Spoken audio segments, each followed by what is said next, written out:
right there. So you can see how many of these little pinches you're going to need in order to actually get maybe 20 or 30, 22, I'd probably say.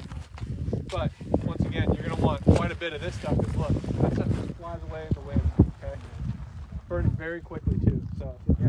Alright guys, so another thing I did in preparation, so we talked about gathering material. So what I like to do is get organized.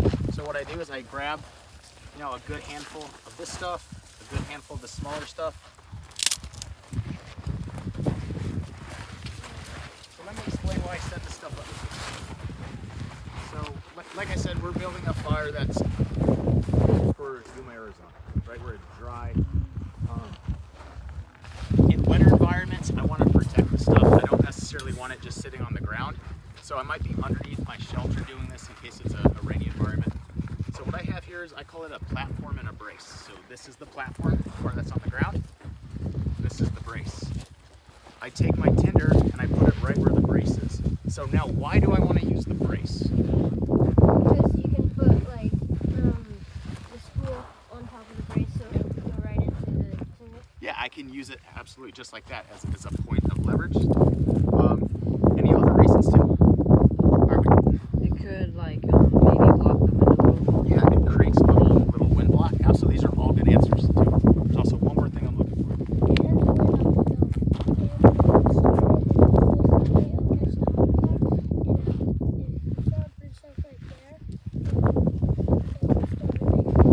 Yeah, okay, so I can use it to lean this up against. All right, see, these are all good things. So we talked about the fire triangle. Fuel. What was the other one? Oxygen. Gas. That's my man, dude. I like it. So we talked about oxygen. So what we mean by oxygen is there needs to be space between the pieces of fuel, and that space allows air to flow and allows the fire to get hotter. So what this also does for us is create space. So when I go put my transition and stuff on there, you see how there's space between there? Mm-hmm. All right. And let's say I want more space, I can lift up on this as well. So that's called a platform and a brace. All right, now let's just talk about some man-made fire starters. So we don't have the time to do natural stuff like friction fire guys. We'll talk about the stuff you might see or have with you. So the only thing I don't have is actually matches. But I have metal matches. I brought a magnifying glass. I got a lighter. So stuff that you guys might have with you. So you guys can put the stuff in survival kits. You might find some of the stuff in med kits. You know, the glove compartments you guys, and the cars that your parents have. All this stuff might be available to you. So let's talk about how I would use these. So the lighter's the easiest one, right? I light this on fire and start adding stuff. The metal match is a little bit trickier. So this is by no means a primitive tool. This is definitely like a man-made tool that you buy in the store. So these sparks can come up out as almost as high as 3,000 degrees. So they're very, very hot. So you guys know how hot you need a spark to get paper going? Isn't it 452 degrees? So yeah, that is the correct answer. So you guys, Fahrenheit. How did you Dude. That's the correct answer. So there's a book called Fahrenheit 451. Yeah, it is.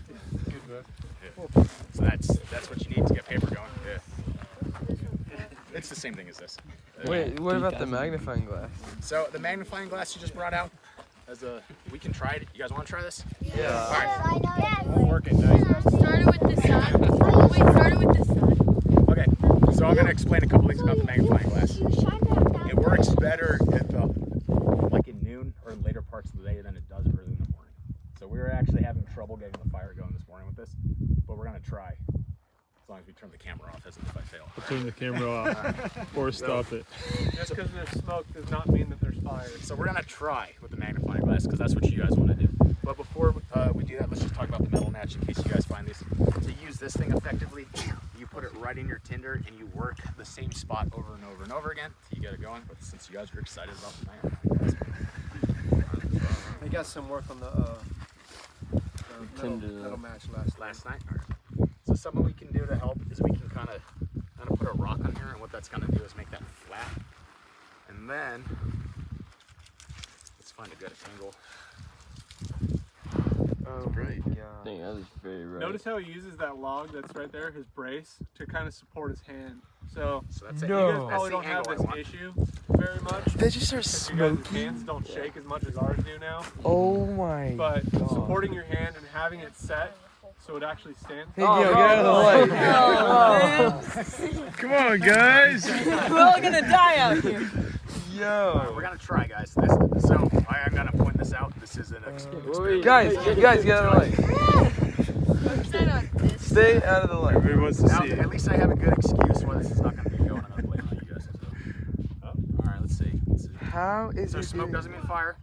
So what it's doing right now is it's taking the sunlight, which is coming out, and essentially like think of like a can, Those are the rays of light, and then it hits this little lens, and it focuses that light down to a little tiny point where all those points cross, and then they go back out in the other direction. So other direction here and regular here is what we're feeling out of the sunlight right now. But right in the middle where all of that light comes in to a little point is going to be an extremely hot spot. So it's hot enough to actually light things on fire, but the problem is, in order to actually get something going, you need to build what's called a coal base. So he has to build an entire little tiny coal that will remain hot enough to get everything around it to continue burning. So these little magnifying glasses, yeah, they can make things smoke and they can create little tiny embers, but you need a pretty large ember in order for this stuff to catch fire. So it does take time, it takes a lot of practice and a lot of patience.